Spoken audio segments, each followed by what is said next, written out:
A very good evening and assalamu alaikum everyone. Thank you so much for putting time aside to be here this evening. I hope that what I'm going to talk to you about this evening is going to be informative, and of course I welcome any questions that you might have at the end of the lecture. I expect the lecture itself not to go for more than 40 minutes, and I look forward to engaging with you at the end. Of course, the topic is very topical, I guess, and it has received a lot of attention. I hope that I have something original and informative to offer, and I also hope that we will have a fruitful discussion afterwards. So the topic of my lecture is understanding the concept of Salafism in mainstream Sunnism. So the way I have formulated my topic should all indicate to you a little bit about what I'm going to talk about. So basically I'm essentially saying that the concept of Salafism in non-mainstream Sunnism perhaps would be conceptualized differently. Yeah.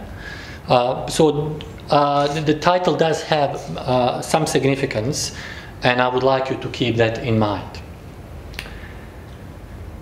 So the term Salafism, like the terms hijab and jihad, have been absorbed into the mainstream Western media discourse, especially with the rise of the Islamic State in Iraq and ISIS, known as the ISIL or ISIS. However, much of the use of this term, Salafism, is conceptually shrouded in confusion, even in academic circles. In my talk, I would like to hopefully remove this conceptual confusion regarding the concept of Salafism.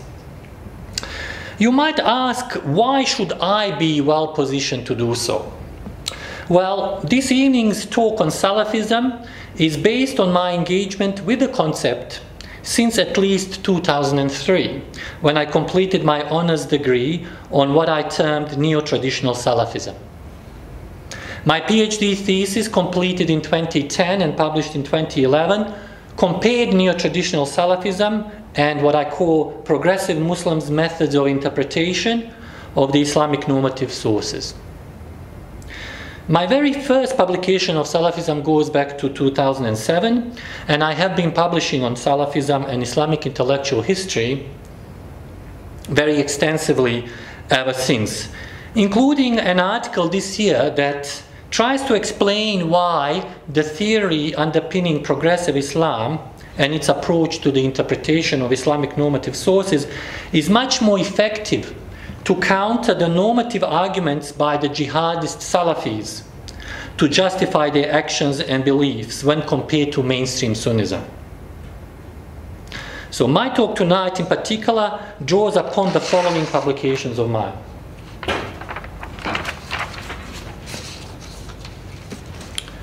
So I have highlighted a number of publications on which I will draw into this evening's talk. Now let us go back to the subject matter of my talk.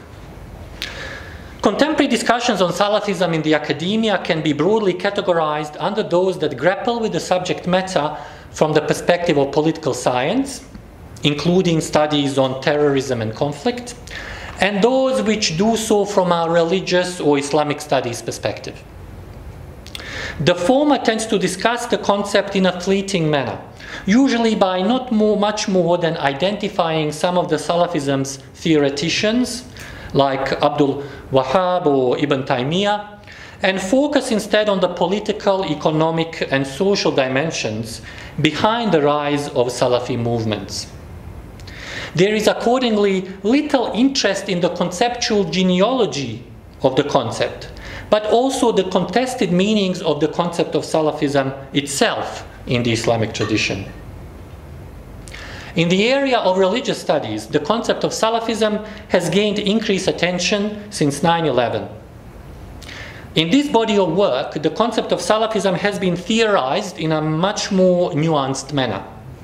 One can think particularly of the works of scholars such as Khalid Abu al-Fadl, and more recently Professor Frank Griffel and Henry Lozier.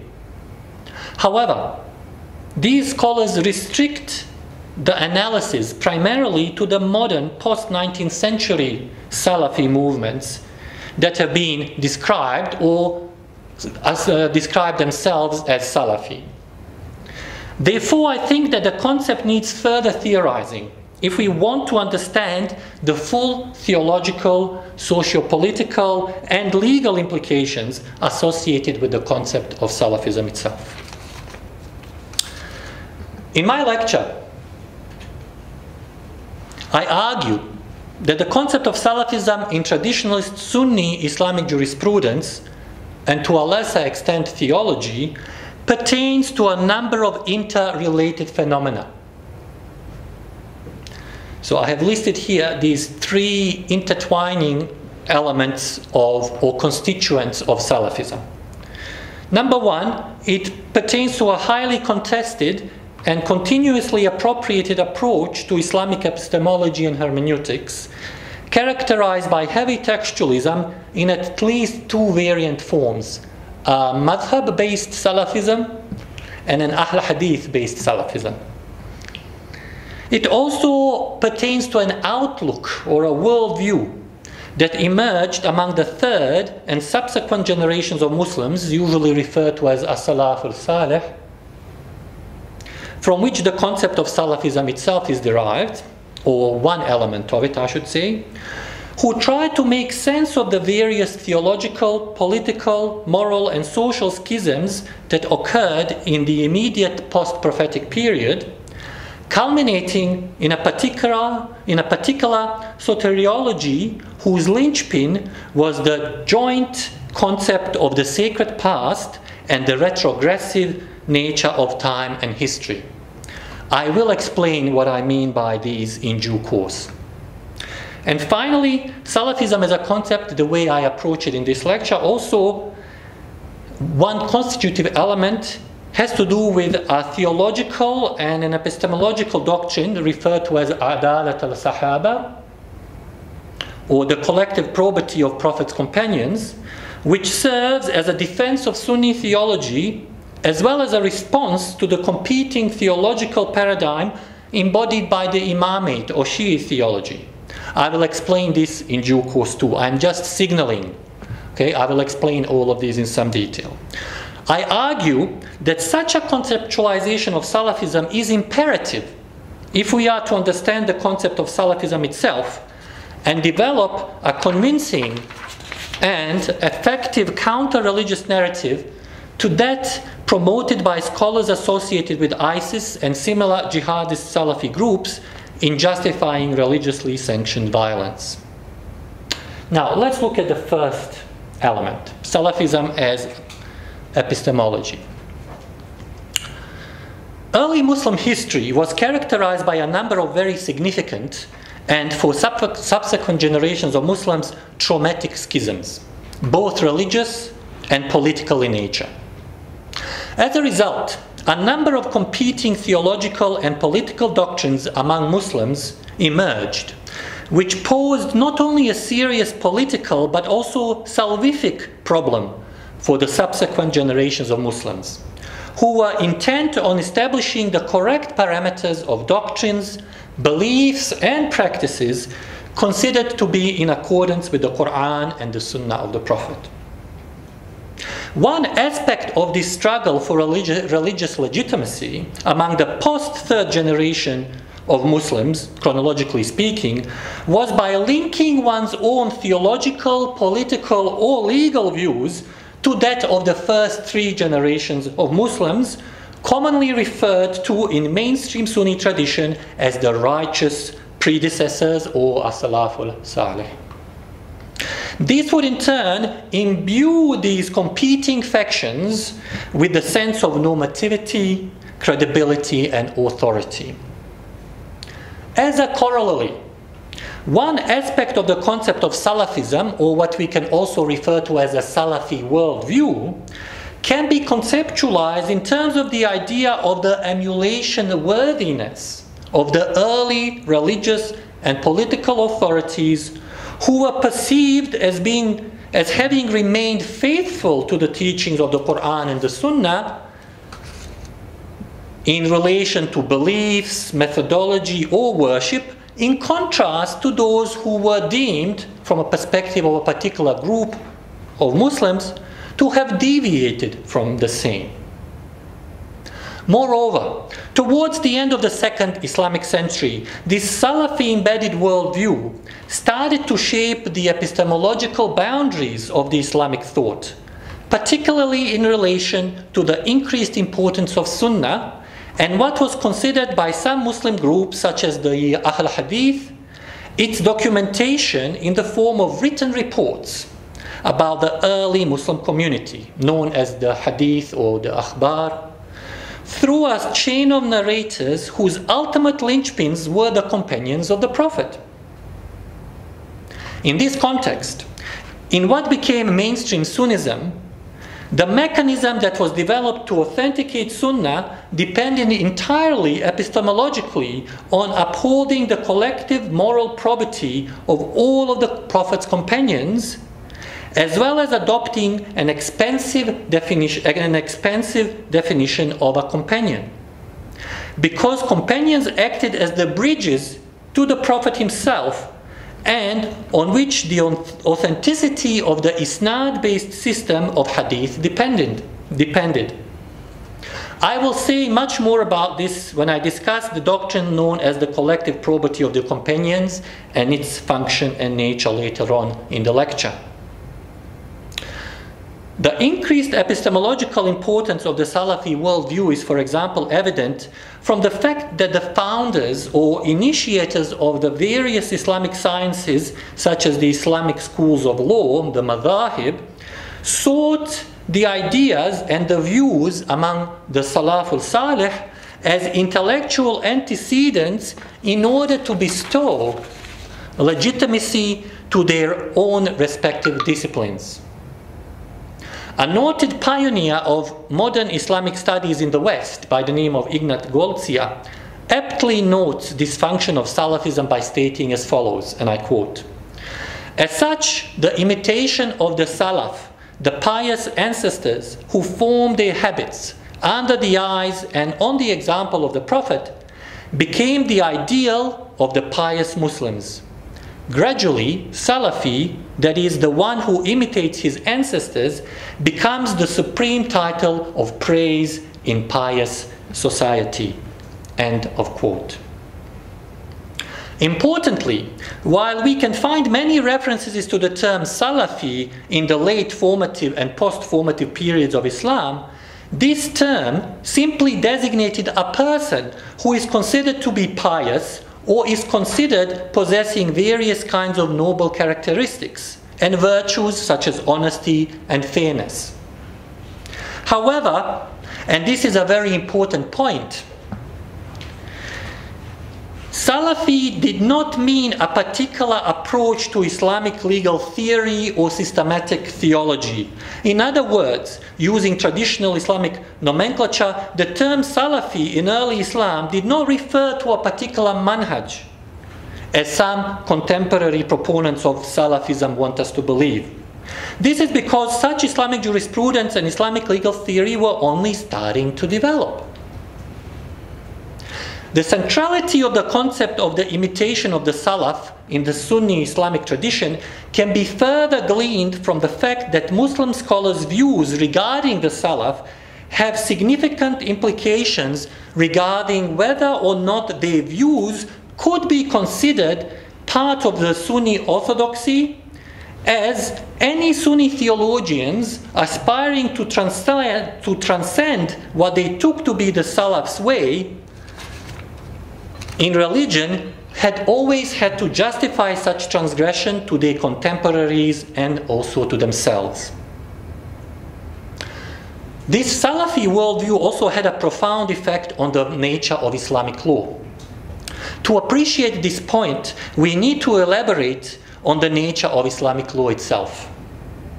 In essence, Islamic law can be characterized as being a discourse embedded in the larger oral-based framework that privileges what Sueya refers to as authoritative parlance of certain individuals, such as the Prophet Muhammad himself, or the caliphs, or the founders of the major madhhab, who are considered to be authoritative by the Muslim community.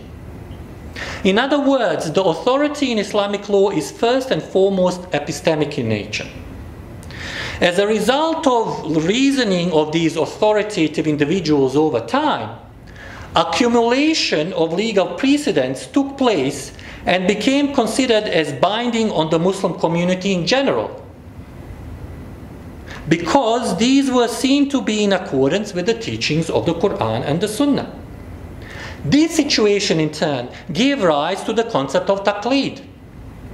Taqlid is a legal mechanism whereby, rather than abandoning existing legal theory rules in favor of a new approach, a jurist develops new interpretations within the framework of the established madhhab-based approach.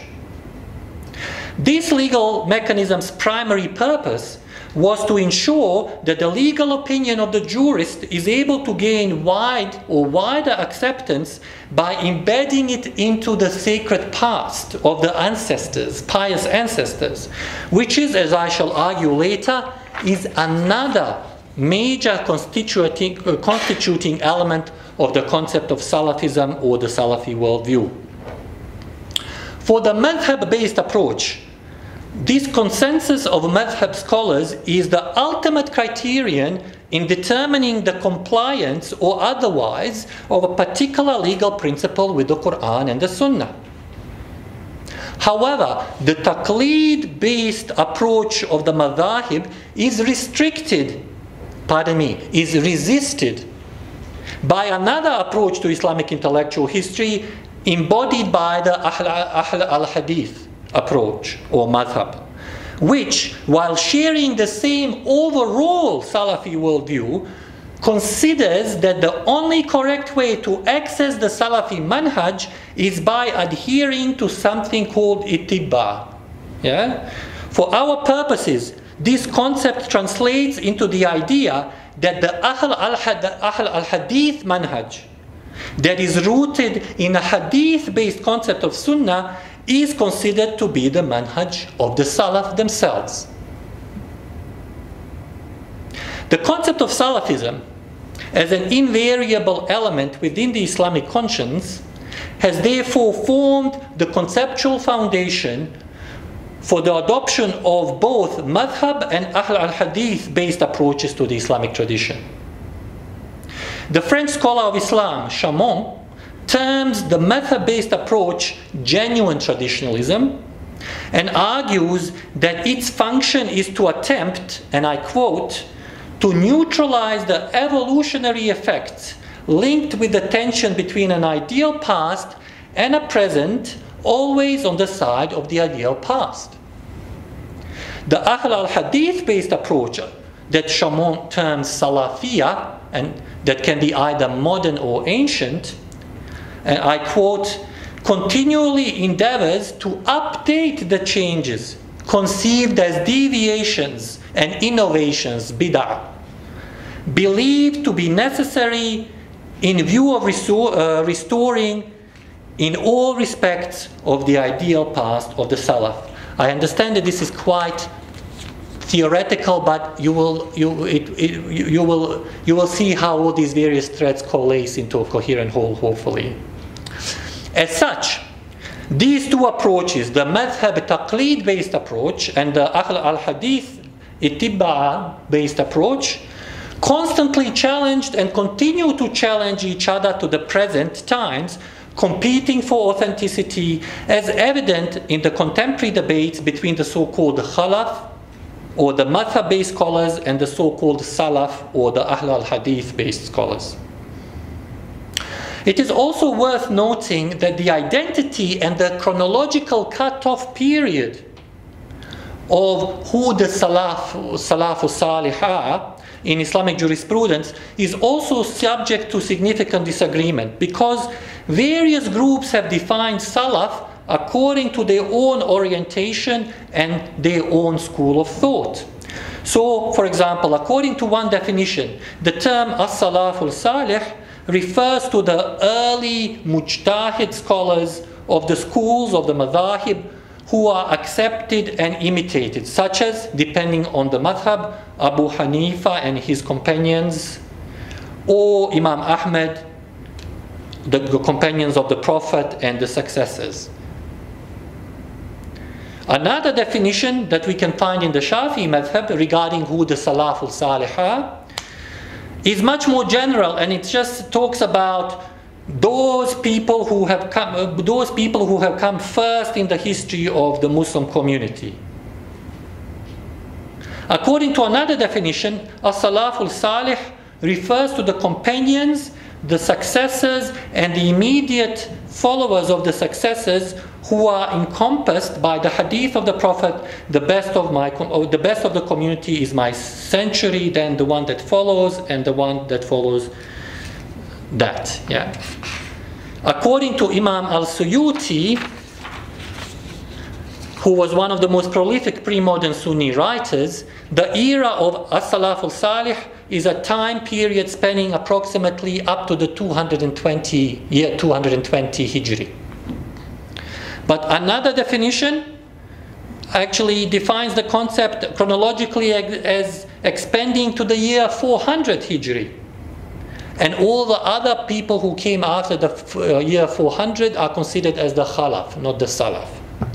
So, what can we conclude from this? That there is significant disagreement, even in classical Islam, regarding who the Salaf al-Salih are and at what point in time chronologically do we stop. Yeah? So given what I have outlined so far, we can confidently assert that Salafism as an Islamic precept seems to have been developed in the late 2nd century Hijri. As a concept, the genesis of the Salafi mindset is best understood in the light of the political and theological schisms that took place in the Muslim community in the 1st century Hijri. The concept of Salafism gradually developed and began to be increasingly used as an anchoring point for various ideologically competing groups who were all eager to show that their views, unlike those of others, were consistent with those figures who were held in high esteem during the very inception of the Muslim community. This is, for example, evident in the use of the word as-salaf al-salih in treaties attributed to Hassan al-Basri, who died in the very beginning of the 2nd century in 110. So Hassan al-Basri, if we look at his treatise, essentially he says he's trying to support the doctrine of free will.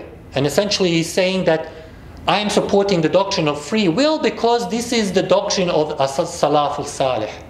Right? As alluded to earlier, this quest for religious legitimacy by linking one's theological, political, or legal views to that of as-salaf al-salih would therefore imbibe these various and competing Muslim factions with a sense of normativeness, credibility, and authoritativeness. The same holds true for the contemporary usages and appropriations of the doctrine or the concept of Salafism. From a historical perspective,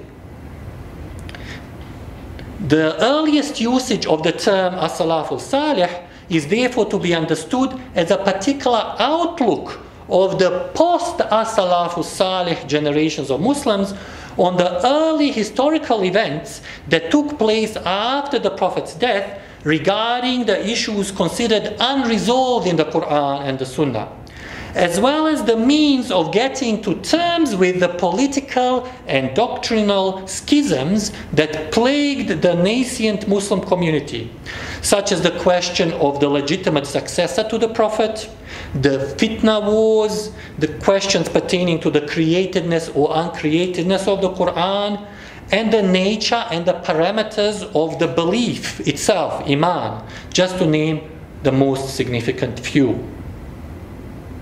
Eventually, the Muslim community did split into a number of competing theological and juristic schools of thought, but under the umbrella of Sunnism, was able to reach a high level of consensus sometime in the late 5th or early 6th century of the Islamic calendar, in form of what now is largely considered mainstream Sunnism, that is at times referred to as ahl-sunnah wal jama'ah. Now, let's look at the second constitutive element of Salafism, or the Salafi worldview. Now, in the context of discussing the institution of taqlid earlier, the concept of the sacred past was mentioned. The idea of the sacred past is another major element of the Salafi worldview, and I turn my attention to it now. The concept of sacred past is, of course, not peculiar to Muslims. As Joseph van Es, a noted historian of formative Islam, points out in the following manner, and I quote, "The sort of backward-looking utopian thought is fairly common. In 19th century Europe, it took form of nationalism. There, too, a mythical past was constructed in an effort to forge an identity, and that mythical past was reconstituted through a slanted reading of the historical texts. For Muslims, a further element has been added, namely revelation, which marks the beginning of historical reality and therefore forms an indelible part of the utopia." End quote. One of the functions of the Salafi worldview is intimately linked to the idea of preservation of the sacred past. The importance of this concept of sacred past in Islamic intellectual history is aptly noted by a contemporary Pakistani scholar, Ovamir Anjum, who argues, and I quote, "In a tradition like Islam, defined by moments of divine intervention in human history in a sacred past, the past remains in some ways unsurpassable by definition. The preservation, interpretation, and construction of cultural memory constitute central tasks for the religious elite, which is made even more significant in Islam due to the self-conscious emphasis on the historicity and preservation of Islam's scripture, the Quran." This brings us to our next function or nature of the concept of Salafism, namely its view of time and history, which is closely associated with the idea of the sacred past.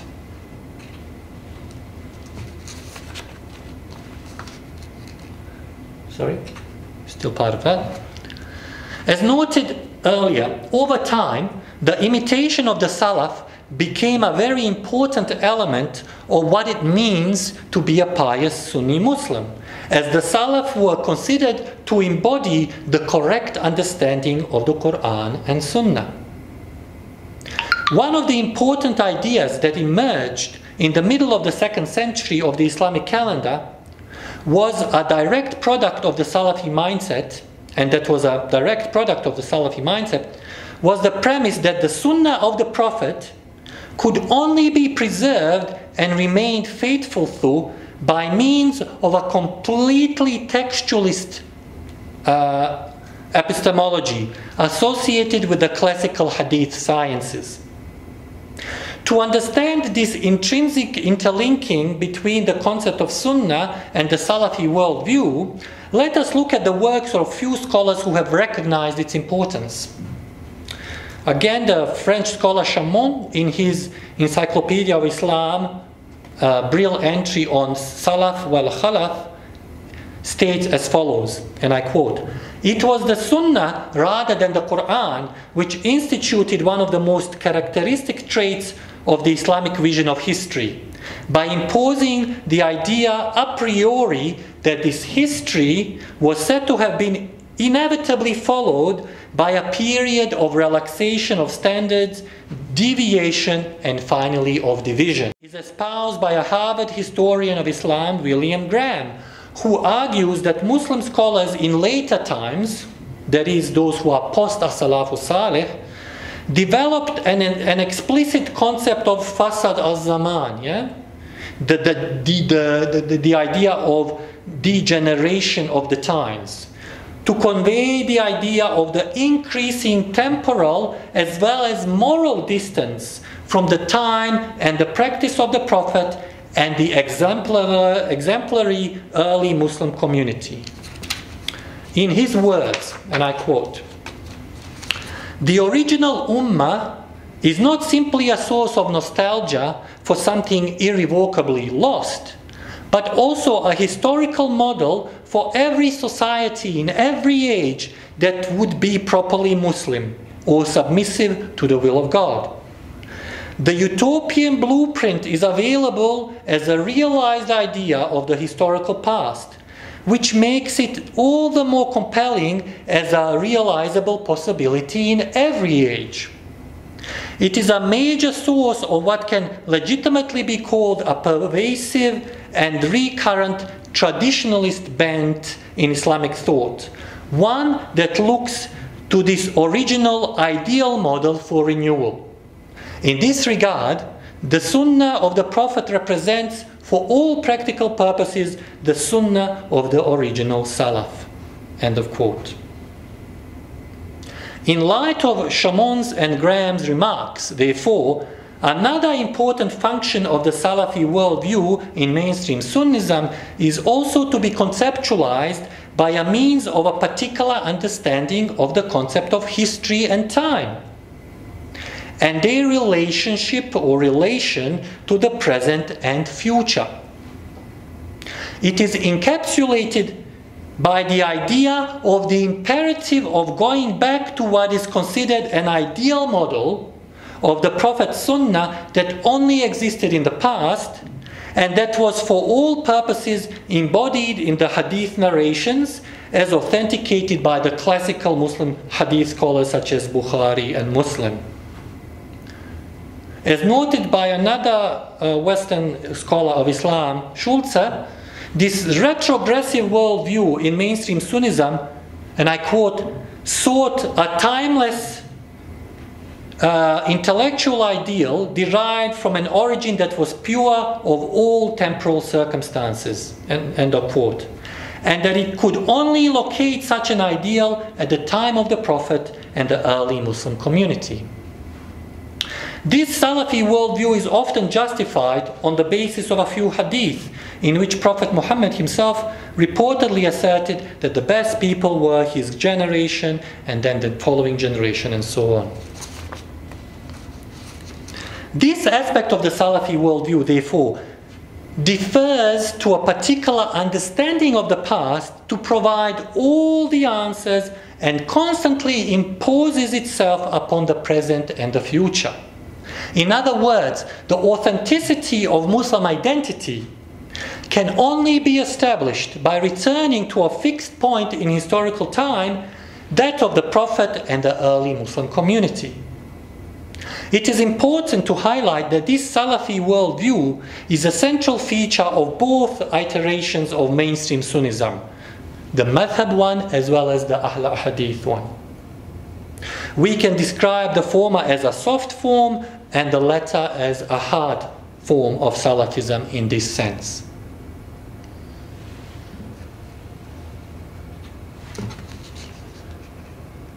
Moving on to the next element. Another important element of the concept of the Salafi worldview is its function of affirming the mainstream Sunni theological doctrine known as adalat al-sahaba, or the collective probity of the companions of the Prophet. Amr Osman, an academic based in Qatar, defines this doctrine in the following manner, and I quote, "A companion is anyone who caught a glimpse of the Prophet Muhammad. Knowing the companions is crucial because they were the transmitters of Islam to subsequent generations. They were considered reliable at the time of the Prophet, as attested by his words and deeds as well as the Quran itself. Furthermore, a consensus made possible by divine grace prohibits questioning their integrity and reliability or refusing to accept them, for whereas we are certain that God and the Prophet accepted their reliability, we are uncertain that they lost that integrity at a later time. The inconclusiveness of reports about their deeds, particularly their participation in civil wars, does not allow us to pass a valid judgment on them.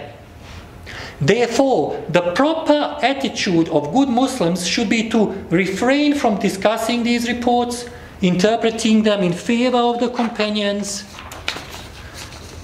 as the outcome of a sincere exercise of personal judgment, or simply regard them as lies and distortions."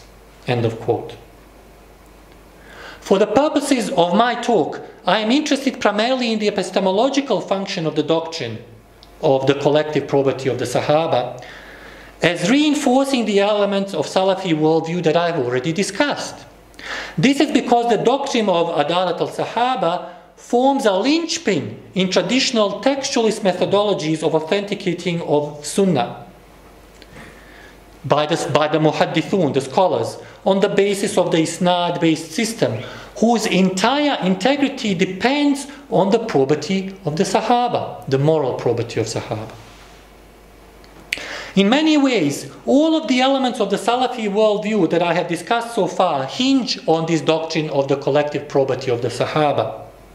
Namely, the idea of a heavily textualist epistemology and the idea of the sacred past and retrogressive history embedded in the concept of following in the footsteps of the salaf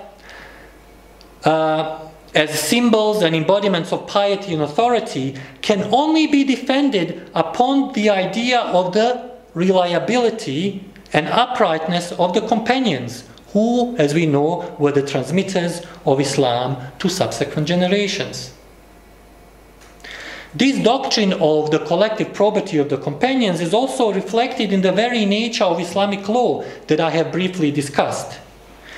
And I have said that it privileges, hermeneutically, it privileges the authoritative parlance of the major authorities of early Islam, especially the major companions, including the first four caliphs, who in Sunnism were actually also able to institute new sunnahs. Final 2 pages. The final element of the concept of Salafism is its anti-imamate theological orientation that is associated with Shiism, which actually highlights the strong sectarian origins of the concept of Salafism itself. In this sense, it is rooted in the doctrine of Adalat al-Sahaba, that is the collective integrity of the companions, that in classical Sunnism evolved over a number of centuries, becoming widely affirmed sometime in the 5th century Hijri. The collective probity of companions doctrine was very much reflective of the reality of multiple and competing articulations of community and authority in the sectarian atmosphere of the later medieval Islamic period. It finds its roots in the theology of Murji'ism, according to which it is not only possible but also desirable to make a distinction between faith and practice, and postpone judgments regarding the status of a sinner. These were the questions that early Muslim theologians had to grapple with because of what happened in early Islamic history, as you know. One such significant competing conceptualization, theological and political in nature, to Sunnism was that of Shi'ism, of course, and its imamate theology, which challenged, among others, the very doctrine of Adalat al-Sahaba, since it rejected the idea of the collective probity of the companions and considered that only a handful of companions actually stayed true to the teachings of the Prophet. To Sunnis, the imamate-based theology, which persisted, even if peripherally, as a challenge to the Sunni social and doctrinal domination, was clearly diametrically opposed to the concept of adalat al-sahaba, and as such was unacceptable. In this context, it is also worthy to remind ourselves that the separate forms of canonized Sunni and Shia hadith collections collections exist, and they differ exactly on this assessment of the probity of the Sahaba. Although I approach my talk from an academic vantage point in the interest of full disclosure and transparency, I would like to highlight at this point that I, as someone who subscribes to the theory of progressive Islam, I do not subscribe to either the Adalat al-Sahaba or the Imamate theology doctrines. So, in conclusion, having examined the constitutive elements of the concept of Salafism, we can conclude that the concept emerged from the sectarian context of early Islam and is characterized by an epistemologically regressive outlook or worldview of the post-salaf as-salih communities of Muslims who attempted to appropriate the concept on the basis of differing but partially overlapping mixture of epistemology, methodology, and hermeneutics. These attempts at appropriation were motivated by not only claims for normativity and authenticity, but also for the purpose of attaining salvation, as the salaf were seen as extensions of Prophet's legacy, the Sunnah, and therefore the surest, if not the only way of attaining salvation. Salafi jihadist groups such as ISIS are also Salafis in the sense described in my talk today.